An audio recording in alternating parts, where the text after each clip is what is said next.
Voilà. Donc le cours est dédié à la Refoua Shlema de Yaniv Yaakov Nissim Ben Sylvie Mazal, que Dieu le guérisse tout de suite. Il n'est pas vieux et Amen. lui donne toutes ces années jusqu'à Amen. 30 ans. Amen. Même s'il était Amen, vieux, amen. pareil. Hein. On commence. Ok, messieurs. Alors voilà, on est à la fin du chapitre 24 du Kuntras Echaltsu du Rabbi Rachab sur Avat Israël, sur l'amour du prochain. Et on est dans l'explication et le décortiquage, on va dire, de la lettre Yud du nom de Yud Kevavke, le début de l'apparition du nom Yud Kevavke, puisque c'est la première lettre, et donc ce nom qui va permettre de donner naissance et d'être de créer en vérité tout ce qui va découler après ça, toute la création, tous les mondes, l'enchaînement des mondes, etc., etc. Et donc le démarrage d'une transmission, d'un dévoilement, ça se fait par cette lettre Yud. On a vu pas mal d'aspects et on a vu essentiellement les deux premières lettres Yud et He. Et on a expliqué que le Yud, en un mot, on dira c'est le Tzimtzum, c'est les choses telles qu'elles sont encore voilées, pas développées. Et le He, c'est le développement des choses. Et donc, ça se traduit aussi dans les sphirotes ou chez l'homme par la notion de chorma, c'est-à-dire un point, une idée qui se définit en tant que point, si c'est par rapport au fait que d'abord il y a un éclair de génie, donc qui n'est même pas encore un point, c'est Baraka Mavrik, c'est le, comme on a dit, le code supérieur, la pointe supérieure du Yud. Le Yud, c'est Chorma. Après, il y a l'étendue horizontale, comme ça, un petit peu, la largeur du Yud qui est là, la Chorma perçue par l'individu, mais c'est une perception encore qui est définie comme un point, c'est-à-dire qu'elle sans détail. Et après, on a vu dans le Yud qu'il y avait même le code Starton. C'est-à-dire quoi? Le point inférieure, c'est-à-dire à une nouvelle fois une pointe comme ça inférieure qui, elle, va tendre vers la lettre E. Et donc, dans cette pointe, il y a déjà la tendance à développer, c'est-à-dire il y a déjà le sujet de Bina du E. Mais on a dit quoi? On a dit que le Yud et le He, Chorma et Bina, c'est deux choses différentes. Yud, Tzimtzum, et He et Bina, Itpashtut, c'est-à-dire quoi? Contraction et développement, deux choses complètement différentes. On a dit que c'est normal. Pourquoi? Parce que ces deux choses-là, elles ont une source. Chorma et Bina, elles ont une source. Leur source, c'est quoi? Elles se trouvent, leur source, dans les Yud Gimel Midot Arachamim, dans les 13 attributs de miséricorde. Juste une petite Les 13 attributs de miséricorde, Bon, j'ai une petite question. c'est quelque chose de très très haut. Oui. Où on en est là dans le chapitre 24? La fin du chapitre 24, on va commencer par le mot ou Bina Nimshach Mimazal Venake. Et tout le monde a chanté. Tout le monde a dansé dans la rue. Ou Biksha? On aurait dit le vrai chanteur. Bina Nimshach Mimazal Nake. On n'a pas le même texte, donc je ne peux pas le dire exactement quelle ligne, où. Mais en tous les cas, c'est, on va dire, aux deux tiers du chapitre. J'ai trouvé, merci. Il faut rechercher. Ok, on coupe le micro. Alors, on a dit que Chorma dit, et ça se comprend, pourquoi? Parce que leur source est différente. Ok, Chorma et Bina, c'est déjà au plus haut niveau, c'est déjà dans Atzilut. C'est déjà dans un monde, bien que ce soit le monde de l'émanation, mais c'est dans ce monde-là. On retrouve ça, parce que d'où vient Atzilut du Shem Yud Kevavke, qui est Mehavé, qui a fait être toutes ces choses-là. Donc on retrouve ça aussi dans le nom de Dieu Yud Kevavke, Yud Ke. Et plus haut que ça, il y a les 13 attributs de miséricorde d'Akadosh Baruch Hu. Quelque chose qui est au-dessus des sphirotes, au-dessus de Yud Kevavke. C'est quoi ces 13 attributs de miséricorde? C'est ce qu'on a dit, c'est ce que Dieu a dévoilé à Moshe Rabbeinu sur le mont Sinaï. la troisième fois que Moshe Rabbeinu est monté, le jour de Yom Kippour, où Akadosh Baruch Hu a dit à Moshe, ok, la faute du Vaudor et Salarti qui doit récha, je la pardonne selon ta demande. Au même moment, Dieu lui a dévoilé et lui a dit, regarde d'où vient le pardon, de ces 13 attributs de miséricorde. Et on les a vus, et on a vu que la 8e, c'est Notser Chesed. C'est la 8e, le 8e attribut. On avait dit que Notser Chesed, c'est la source de la Chokhmah. La Chokhmah, elle vient de ce niveau plus haut qui est Notser Chesed. Et donc, d'après ça, on comprend la nature de Chokhmah, qui est Tzimtzum, qui est un point, qui est une chose où les choses sont contractées, ne sont pas développées. Pourquoi? Parce que Notser Chesed, dans les 13 attributs de miséricorde, qu'est-ce que ça veut dire? Ça veut dire que Dieu, il garde le Chesed, les bonnes actions qu'on fait. C'est un lien de Shmira, de garder, de ne pas donner, développer. Il garde ça, Dieu, il garde ça. Il garde les bienfaits qu'on fait. Ce n'est pas que des choses mauvaises, les bonnes choses, il les garde. Il les garde pour nous récompenser. Ça, c'est la 8e, et ça, c'est le Inyan de Chokhmah. Chokhmah découle de Venotser Chesed. Bina, et on commence aujourd'hui, ou Vina Nimshach Mimazal Venake. Alors que Bina, alors là, ce n'est pas à garder les choses, c'est au contraire, à faire apparaître un yesh, une existence, faire apparaître quelque chose de développé. Sa source, à Bina, ça vient de Nake, Venake, qui est le 13e attribut de miséricorde. Et on pourrait dire, on ne parle pas de niveau et de grandeur, mais c'est le plus essentiel, cet attribut. Pourquoi? Parce que le dernier Vénaké, ça veut dire quoi? C'est-à-dire que Dieu, il nettoie la faute. Et donc Dieu, il réalise tout le bon qu'il voulait faire. Toutes ces choses-là, elles se dévoilent concrètement. C'est un sujet d'appliquer les choses, de faire être toutes les autres attributs de façon concrète. Vénaké, il nettoie, réapparaît toute sa miséricorde de façon concrète. Chez où, c'est ce qu'il dit le Rabbi Rachab, ce Vénaké, c'est le sujet chez où la sort, c'est faire. Il pâche tout quand on fait, alors on agit. Marcher, c'est inassia, c'est avancer. Faire, c'est construire, c'est développer. C'est pâche tout, beprinat yeshut. Il y a quelque chose déjà qui existe là. Et où a saga, donc on comprend que c'est lié avec la contraction comme Chokhmah, mais avec Bina, le développement des choses, même si Bina, c'est une notion qui concerne l'intellect. Et dans l'intellect, on développe les choses. Et où saga beribouy pratim ou beorer berochab.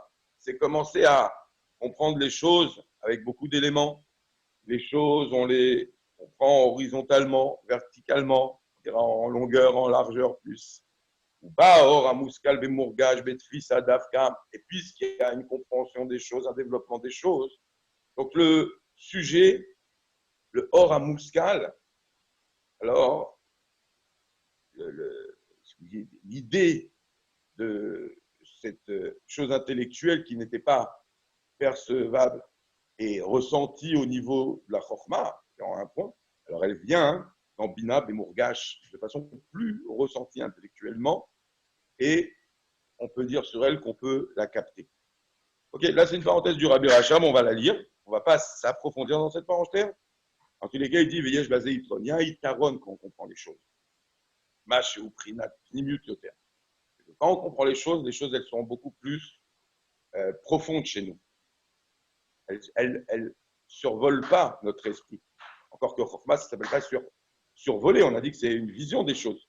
Ce n'est pas encore ressenti et profond comme lorsque les choses se dévoilent dans la Bina. Ve'achayut, c'est-à-dire que quoi? Quand on comprend, alors, il y a plus de vitalité dans notre approche d'une notion. Il y a ta'anoug, il y a plus de ta'anoug, de plaisir. Lorsqu'on comprend, il y a du plaisir. Donc Quand on parle ici qu'avec notre Chokhmah et notre Bina, et surtout avec notre Bina, on s'occupe de comprendre Dieu, donc on comprend qu'il y a du plaisir dans ce sujet divin qu'on arrive à percevoir intellectuellement grâce à la Bina, de façon développée. Et quoi? Puisqu'il y a du plaisir, ce plaisir, il entraîne, il stimule tout notre être. Et donc, les choses, elles viennent de façon plus dévoilée dans notre ressenti, et donc aussi plus profondément. Le Ta'anoug, si vous allez comparer au Ta'anoug, elle est comparée à l'huile, chez Befafé avec l'eau, qui s'apprenne partout, ça apprenne toute notre personnalité. Chez Enken, Beprinat Chokhmah, alors que les choses, quand elles sont juste au niveau de la Chokhmah, c'est clair pour nous. Il n'y a pas ce plus. Chez Beprinat Bedakut, les choses, elles sont claires. On ne pourra pas les contredire. Les choses, elles ne sont pas figées. Elles peuvent prendre et se dévoiler de plusieurs formes possibles. Par contre, les choses, elles sont BLM, elles ne sont pas cet atout qu'il y a quand elles viennent dans la Bina. Ça, c'est une parenthèse pour dire qu'il y a une tarot, il y a toujours un plus dans un monde. En tous les cas, quoi qu'il arrive, Bina, sans Soresh, c'est Winyan Mazal Nake. C'est bien du Mazal Venake, le 13e attribut de miséricorde. Et de là, donc, vient Bina, Amshachat Primatiesh, qui commence à moduler, à créer les choses. Nimtsa, donc le Rabbi Rachabi termine ce Perek 24 en disant Nimtsa que Chokhmah et Bina, Prinat Chokhmah et Bina, Gam, eux-mêmes, Gam, Makor, Amshachatam, et même si on regarde l'endroit d'où ils viennent, qui sont chez N, que ce sont les Mazalot de Notzer, Enake, 8e et 13e, M et Fachim Zemizé, on comprend que c'est deux choses contraires, Chokhmah et Bina. Tzimtzum, Chokhmah, Itpashtut, Bina, Notzer, ça veut dire Shmira, l'accord de Chokhmah, et Venake, agir, concrétiser le makor de Bina, qui est le contraire de Notzer. Faire, c'est le contraire de garder, ne pas faire. La reine, Efshaliot Chokhmah blo Bina, ou Bina blo Chokhmah. Donc, comme on a expliqué, c'est possible qu'il y ait, oui, une Chokhmah sans Bina, façon dévoilée, et une Bina sans Chokhmah. Ça peut exister de façon dévoilée. Et d'où ça vient? Quand on regarde Chokhmah et quand on regarde Bina, on peut dire, non, mais ils sont liés très ensemble. C'est deux choses qui ne se séparent pas. Quand tu regardes leur makor, tu vois que Notzer et Naké, on l'a expliqué, c'est deux choses littéralement opposées. Donc, ce qui va découler de l'un et de l'autre vont être deux choses aussi qui peuvent être, comme elles sont différentes, qui peuvent vivre indépendamment l'un de l'autre. Pratch, M, Fachim, Zemizé. La première chose, c'est qu'elles ont un accord différent. La deuxième chose, c'est qu'elles sont différentes complètement. Notre cerveau n'a qu'escalé, comme on a expliqué. Et quand même, il colle Makom, et c'est ce qu'on veut montrer dans le Mahama, et ce qu'on explique.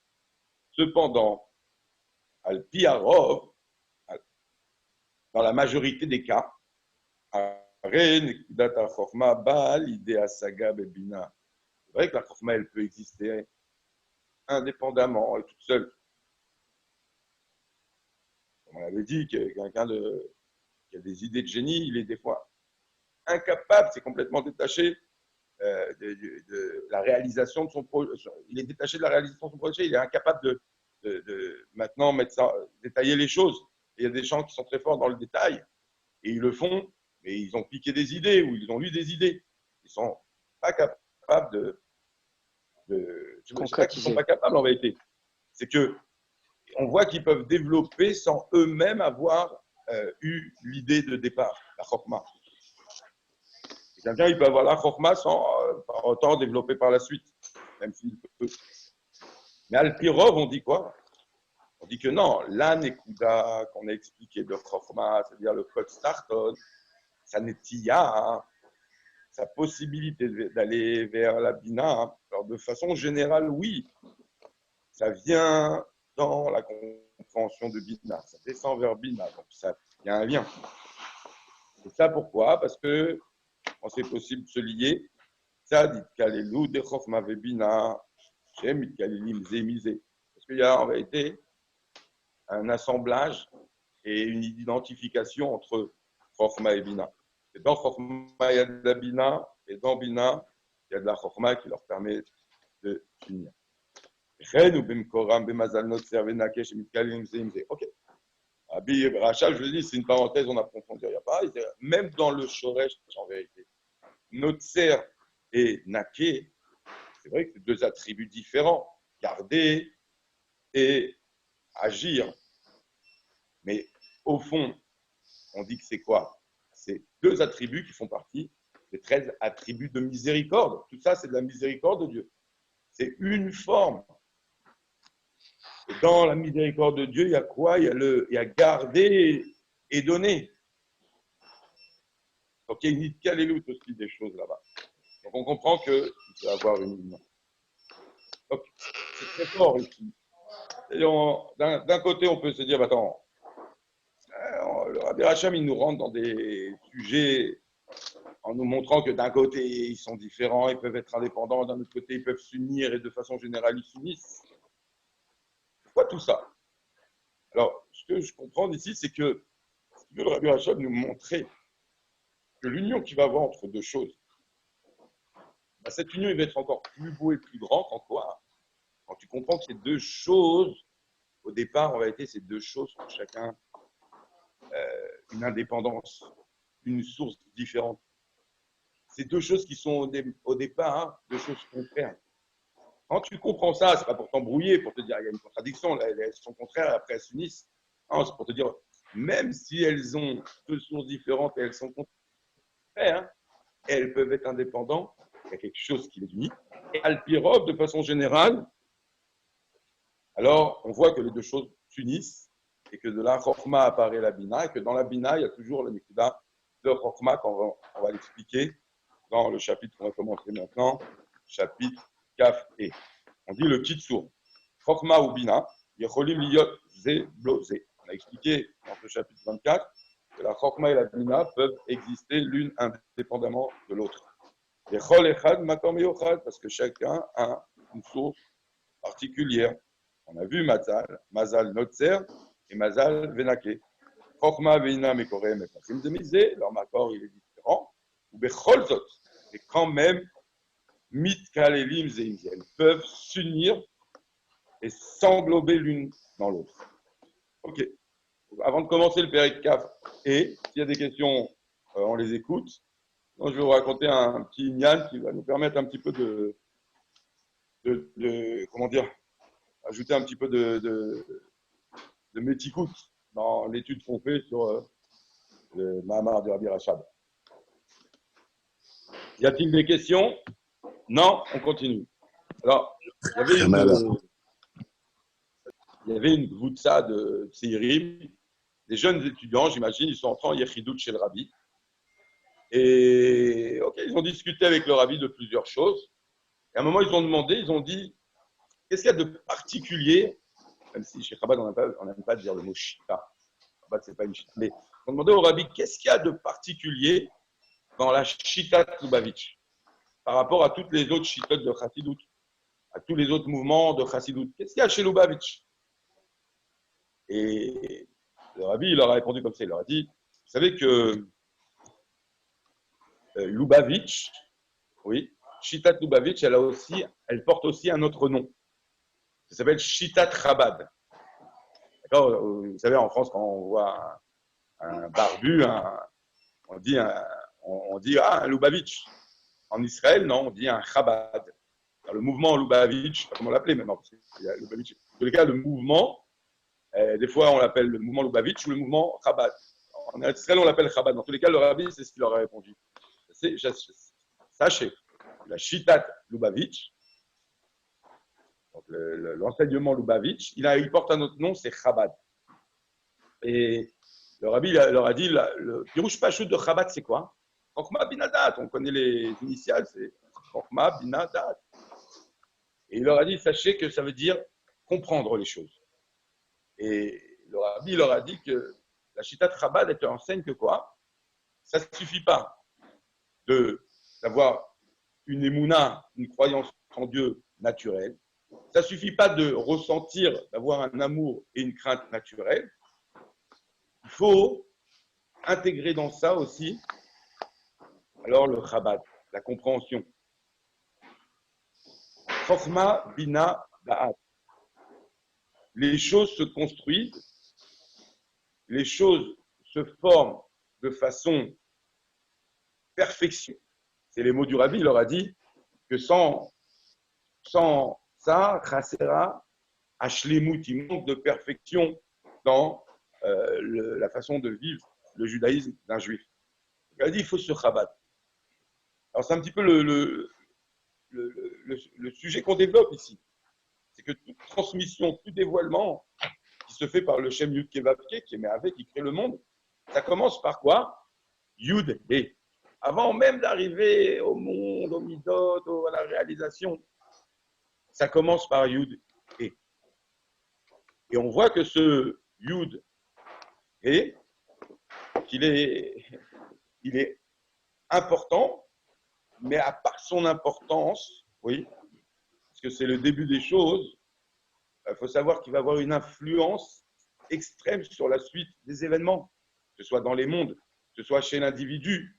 Chokhma et Bina vont sublimer, transformer tes midotes, qui ne vont plus être des midotes naturelles, mais des midotes travaillées. On va découvrir une nouvelle profondeur dans la mida de l'homme, une force qu'il n'avait pas avant, dans sa confiance, dans toutes ces choses-là.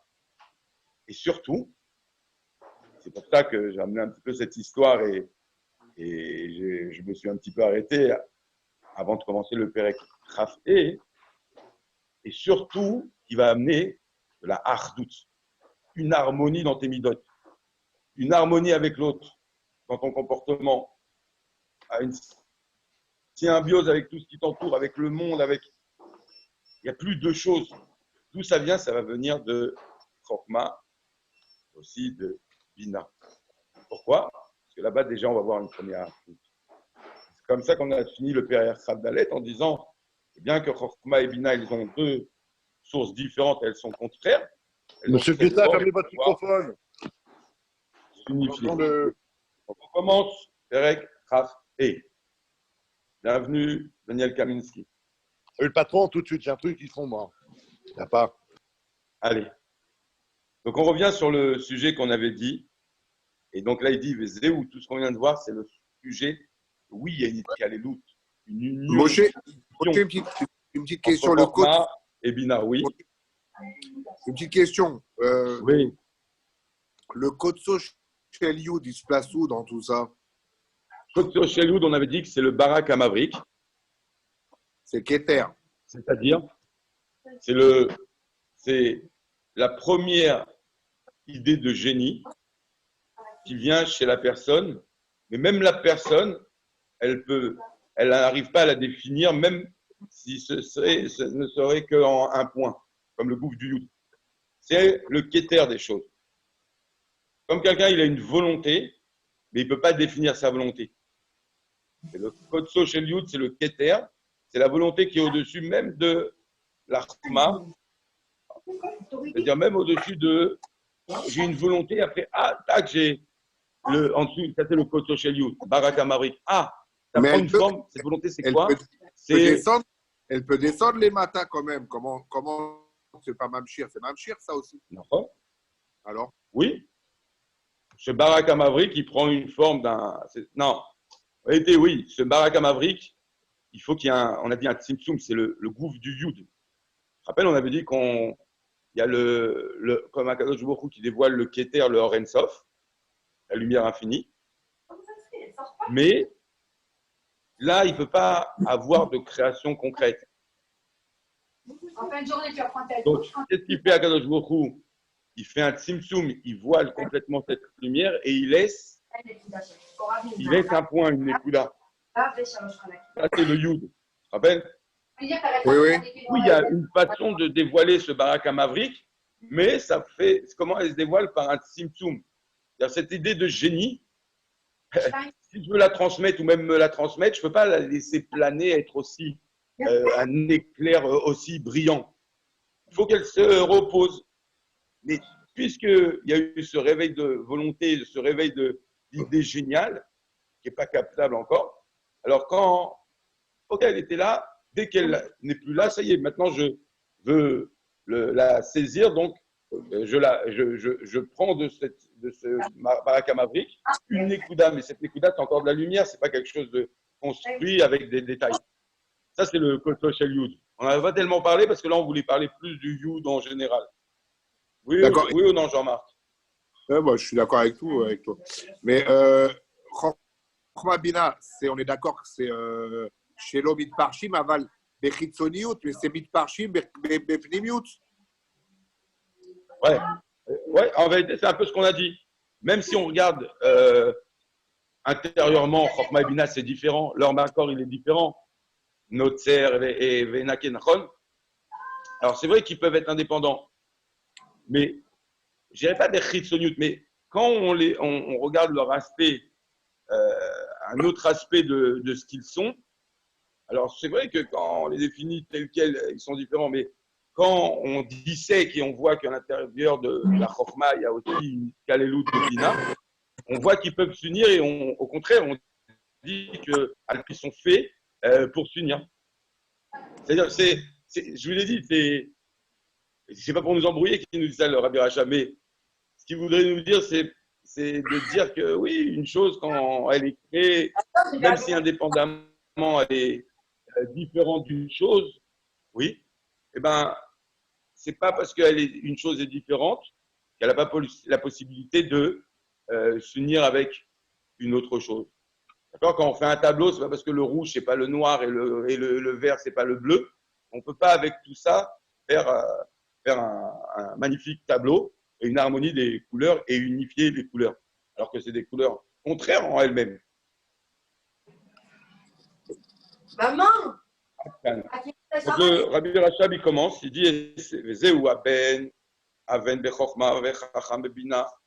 Il dit, c'est ce qu'on avait vu dans le Sefer Yetzira qui disait qu'en vérité, le développeur, la personne qui a de l'entendement, alors elle est liée, elle est bechokma.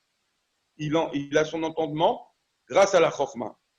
Mais le chacham est celui qui a des idées de génie, celui qui a l'intelligence suprême, le dévoileur, pas le développeur.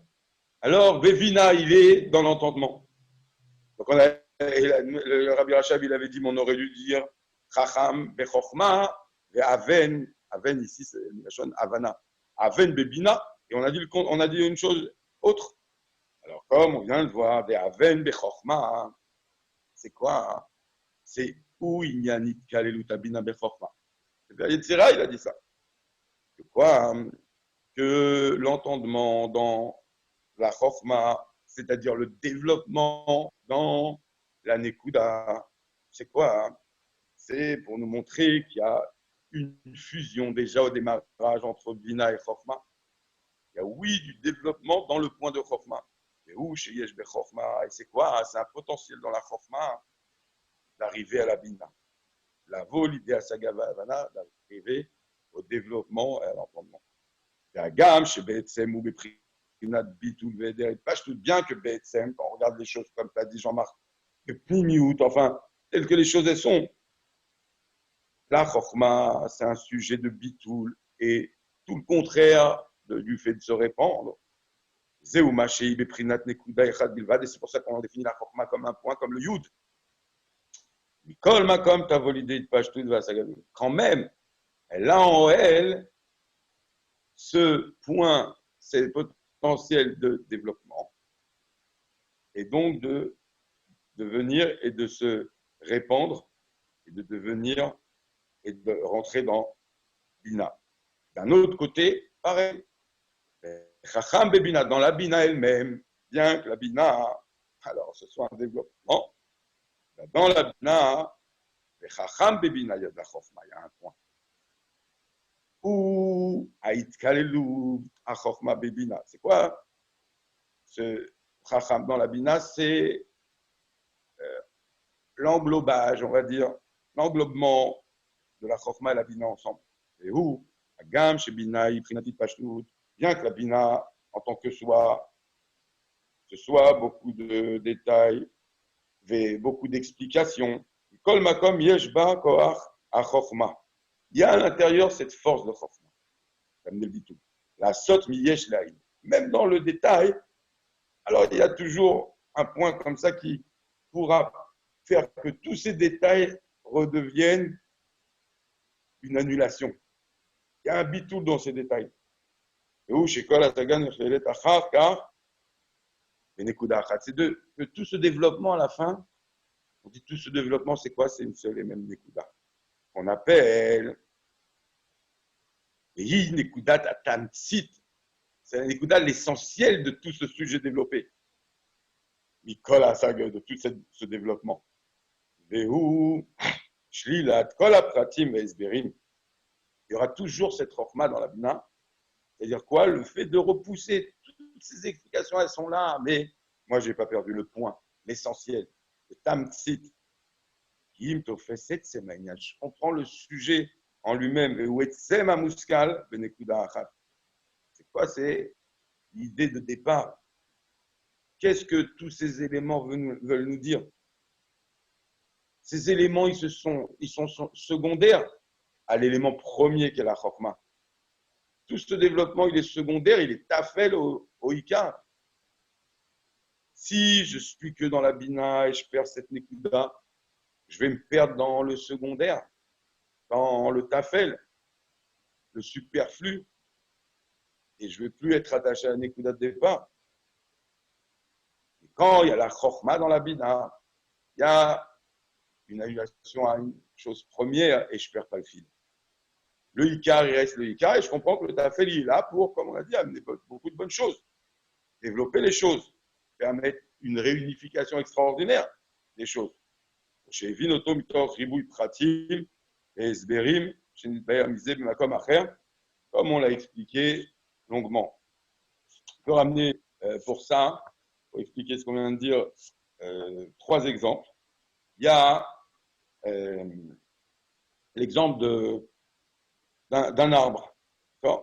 Et c'est vrai que si on dessine un arbre, alors il y a plein. Dans ma tête, je me dis, je fais un arbre. Alors, quand je le dessine, il y a plein d'éléments.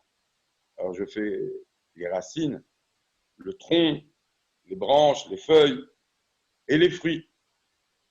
Okay. Ça, c'est le développement des choses. Maintenant, quand je regarde, je ne dis pas, j'ai devant moi une racine, un tronc, des feuilles, je sais pas, un écureuil qui monte sur le tronc. Je dis, j'ai devant moi un arbre. À la rigueur, un arbre fruitier.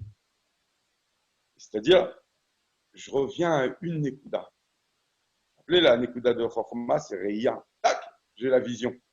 Alors que quand je dessine, il faut que je réfléchisse à est-ce qu'un tronc, il ne faut pas qu'il soit démesuré par rapport aux branches, il faut que les fruits se soient en accord avec la taille du tronc, sinon ce n'est pas des bonnes mesures.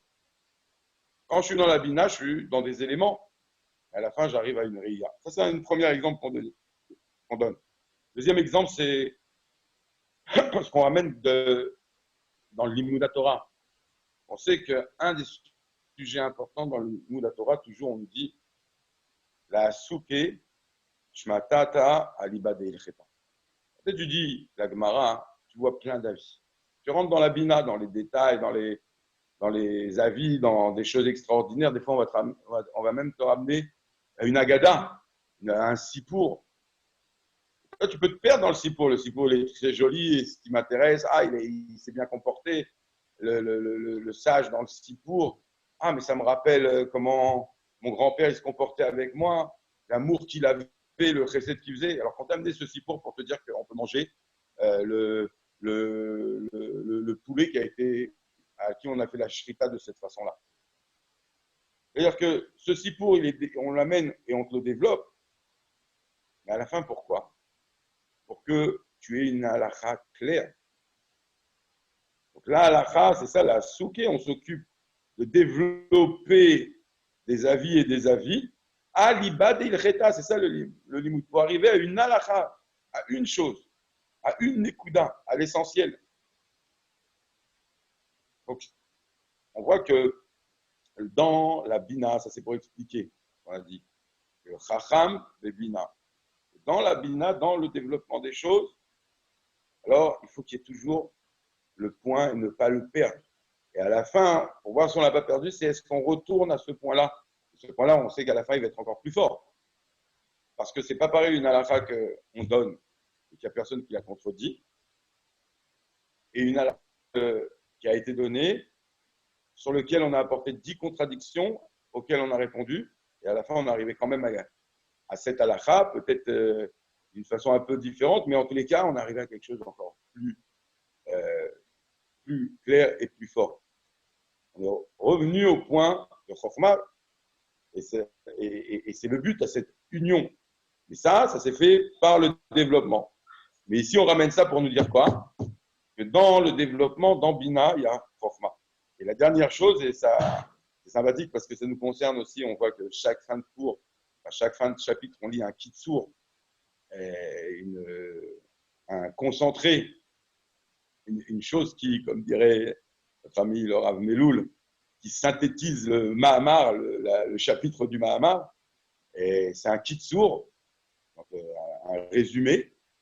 Et on sait que le Rabbi Rayatz, comme ça le Rabbi ramène dans Torat Menachem, dans les Babuyot, que le Rabbi Rayatz, pour lui, c'était important à chaque fois qu'il y a un chapitre, de faire un kitsour. Lui-même, il le faisait dans ses Mahamarim. Il a fait, et je pense, je n'ai pas vérifié, mais je me rappelle que les kitsurim qu'on lit ici sur le Kuntras Echalki du Rabbi Rachab, c'est de son fils, le Rabbi Yosef Yitzhak, et que c'est le même point. C'est que on peut étudier des chapitres.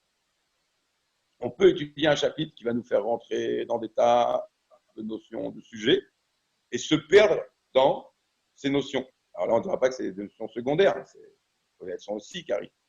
Et derrière ça, il y a un point auquel il faut s'attacher. Il y a la Chokhmah chez Bebina.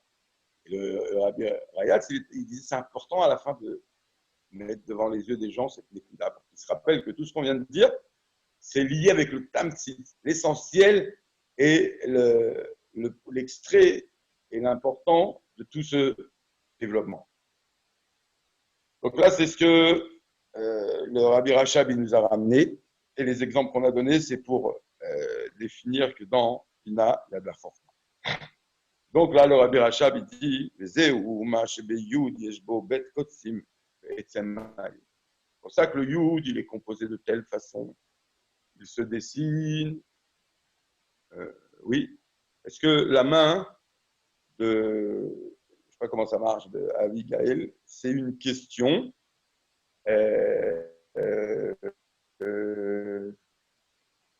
okay. Quelqu'un qui a une question, il peut remettre son micro. Non, c'est une nouveauté là, on est Chokhmah et Bina dans le shiur.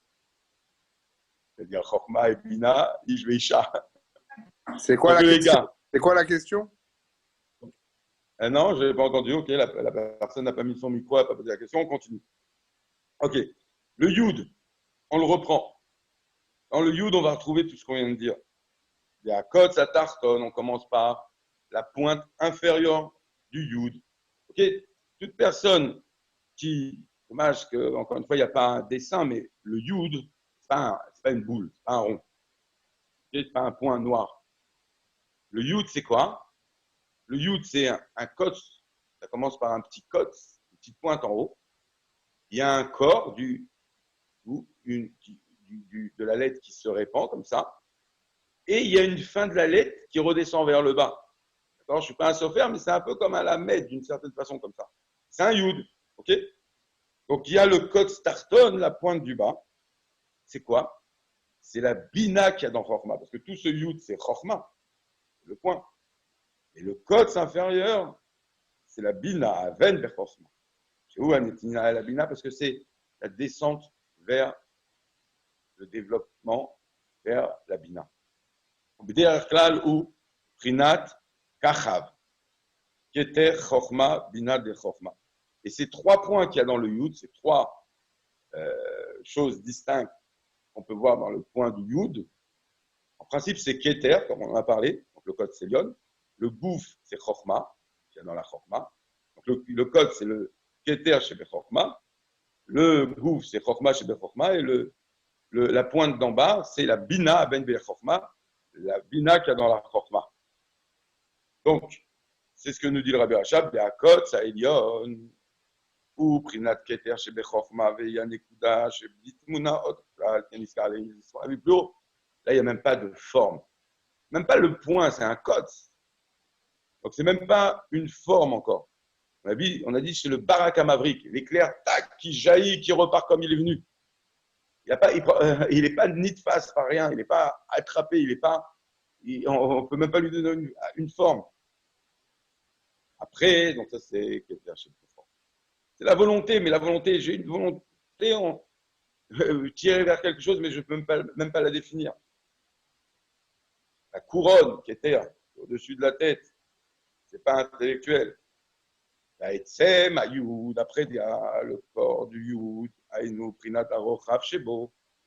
Donc comment il se répand, sa largeur, le deuxième niveau du Youd, ou Prinat Chokhma, Shebe Chokhma. Ça c'est un point. C'est la Chokhma qu'il y a dans la Chokhma. C'est pas au-dessus, c'est déjà de la Chokhma. Dans cette Chokhma, qui a même le niveau d'au-dessus, il y a un niveau qui est en elle-même, dévoilement pour elle-même. Là, on écoute à un point. Encore du Tzimtzum. Nous écoute à Chokhma, Kumo, Sheba, Leklal, Sechel, Galoum. Donc, c'est un dévoilement pour soi-même. Kol Panim, Betsior, Mubal. Un dévoilement limité par un point sans détail, mais quand même.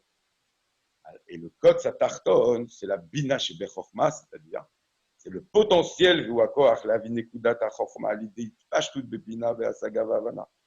C'est le point de Chokhma, le potentiel de Bina, qui est dans la Chokhma, c'est-à-dire va pouvoir permettre maintenant, oui, de la Pashtut de Bina, de descendre et de se dévoiler dans une Pashtut, dans beaucoup d'éléments de Bina.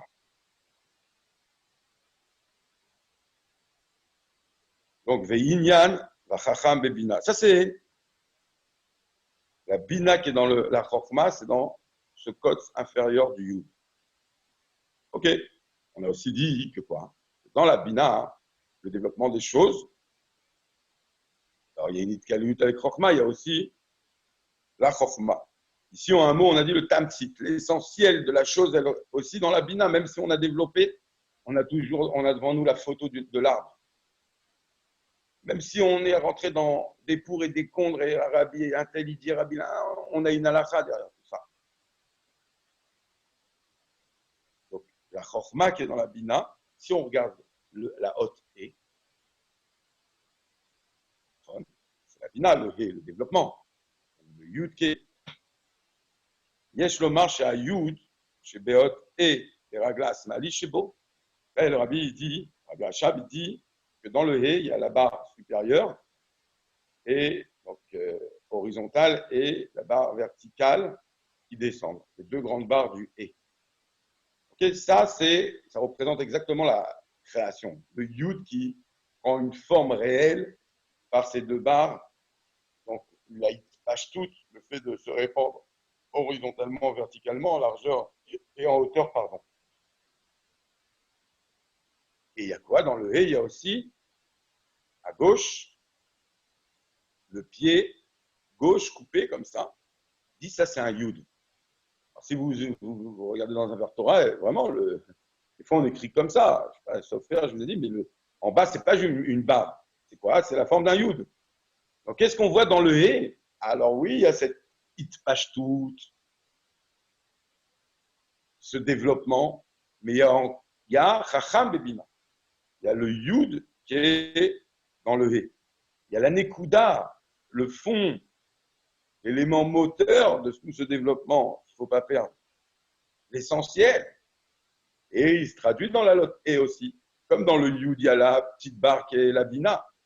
Dans le He, il y a le Regel Small, le pied gauche, qui est la Chokhma. Yesh lomar b'derech efshar shehu nekudat hatamtsit shebo la'achar verochav. Il y a une chose intéressante, il dit c'est le tamtsit qui revient le bitoul, l'application du raisonnement, le asuke, shmatata, alibade ilcheta, c'est la halakha qui vient après le développement. Comme on voit que, oui, en premier, c'est la barre supérieure, développement en largeur, en longueur du hé. Et après, on arrive au regel small, c'est la troisième. Hein, c'est dans l'ordre. La troisième, c'est quoi hein? Rabbi Rachab dit, on peut dire comme ça, c'est la nekuda essentielle, c'est l'extrait de tout le développement qui vient d'être. Alors là, ce qui est intéressant, il ramène du Harizal, et après, il ramène qu'en deuxième explication, Digam Yeshlomar. On peut dire aussi, dans l'équipe de Harizal, et peut-être parce que bon, il y a tout un diouk du Rabbi en bas, les notes du Rabbi il y a marqué autrement dans le Kriyat Sraïm. Dans tous les cas, il dit on peut dire peut-être autrement aussi que le Yud dans la lettre E, c'est pas le Regel Small, mais c'est quoi? Le Tmunat Ot He, les Shem Havayim Tzrichim La'asot Trila Yud. Quand on écrit un E dans le nom de Dieu, d'abord il faut faire quoi? Il faut faire un Yud en haut. Vous voyez, la barre d'en haut, c'est pas une barre droite. Ça commence par un Yud. Toutes les lettres commencent par ça. Ça veut dire quoi? Ah, Daniel, c'est toi, Elisheva. Ah non, c'est pas toi. Pardon, parce que sur le portable, il y a les noms qui s'affichent sur les photos des autres. Okay. Non, moi, j'ai demandé, en tous les cas, Monsieur Youssouf. Non, parce qu'il y a une question. Comment? Il y a un Monsieur Youssouf qui s'est joint avec nous. Ok, on continue. Et on termine. Ah, c'est qui? Ah oui, il y a Youssouf encore, mais je ne sais pas. On a demandé hier. Oui. Et quand il arrive. Il est bienvenu. On aimerait bien connaître, parce qu'on aime bien connaître du monde. Voilà. En tous les cas, on termine le. Et après, on peut poser des questions. Et on peut s'embrasser de loin. En tous les cas, Gam Yeshloma, que l'autre est, d'après le Harizal, comme ça, et Rabbi Rachab il ramène en deuxième explication, il dit cette lettre E, elle commence par un Yud en haut. Donc ça veut dire quoi? Qu'il y a le Yud d'en haut et après il y a le Gag, donc le toit horizontal, et après vertical, et après il y a le Regel Small. Mais le Regel Small, il fait partie du E. C'est en trois parties, c'est le E, c'est la Bina. Et la Chorma qui est dans la Bina, c'est le Kotz qu'il y a au début de la lettre E. C'est une façon de voir. Cherche à Yud Shebetrila, il dit peut-être que le Yud qui est au début, c'est Prinat Chorma Chacham Bebina. C'est peut-être là que qu'on va, où va apparaître le Chacham, la Chorma, le Tamtsi qu'il y a dans la Bina. Okay, la différence entre ces deux explications, il faudrait être maïen, comme le Rabbi ramène en bas, dans les Kitva Harizal, où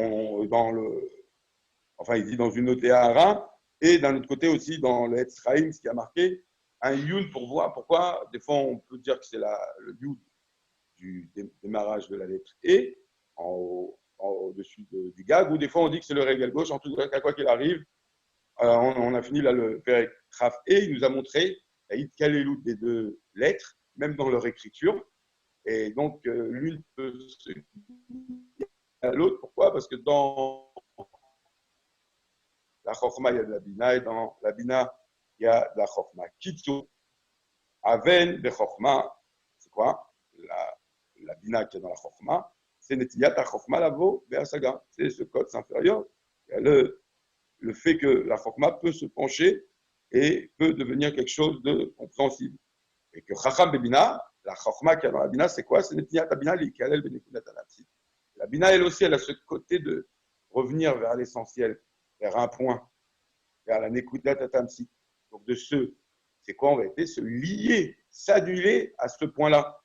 Alors que la Chachma, avant, on avait dit, elle peut tendre vers la Bina, c'est-à-dire s'annuler au développement.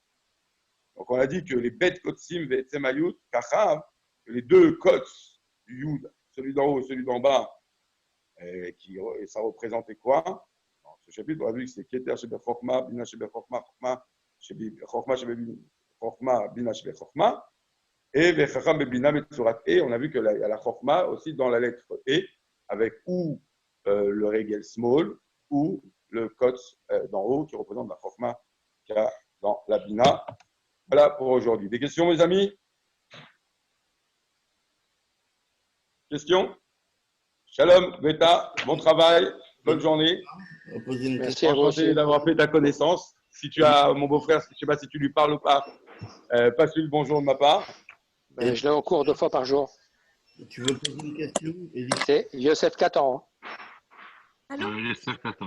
Elisheva, bonjour. Bonjour. Il y a une question. Là. Est-ce qu'il y a des questions, mes amis? Voilà. Moi, c'est pas vraiment une question. Comment? Vous m'entendez ou pas? Comment? Raph Bonjour, Raph, vous Alors, m'entendez? Alors, justement, ouais, j'entends, mais juste une chose. Bon, alors, posez la question, mais après, il faudra reparler de ce. Parce qu'en principe, on fait.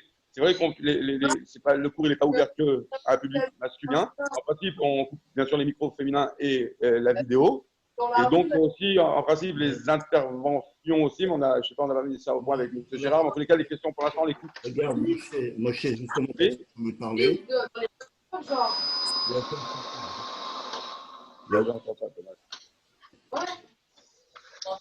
Posez votre question. Est-ce que je pose ma question, moi? Oui, Elisheva, oui. Ah, Alors, merci. posez-la, Pardon, je pense, cette excusez-moi. fois-ci. On Et verra. en fait, en plus, c'était pas vraiment une question. En fait, ça m'a tout de suite fait penser que dans Otto des Machiach, dans le Midrash, c'est écrit Venigzanim Sha'are Chorma. De notre époque, on n'a plus vraiment la Chorma, on est trop rationnel. On n'est que dans les développements, on a oublié la Chorma à notre époque. D'accord. Ok, c'est une bonne remarque, quoi. Ça vient un petit peu montrer, appuyer ce qu'on dit, quoi, qu'on se perd dans les détails et dans le. Les chevals n'est pas de notre niveau, elle est beaucoup plus forte que nous, on ne peut pas comprendre. Désolée. On oublie l'essentiel, la Nekudat Atamsi. On n'a plus la Chorma Bebina. Merci, bien. Raph. Merci à tous. Merci à tous. C'est-à-dire qu'il faut se connecter avec l'arbre de la vie Merci à tous. et pas avec l'arbre de la connaissance. Avec l'arbre de la vie. Je veux savoir c'est qui YouTube. Je dois préparer le Allez, le plan. je ne sais pas que je vais vous couper, mais c'est que. Là, tout à l'heure, il mange encore, lui. Youssouf, c'est Yosef Katan, en fait. Ouais, c'est cela. Ah, Ouais. Ouais, je c'est crois ça. pas. Non. Youssouf Katan. Ouais, Je c'est ça. crois pas. Non.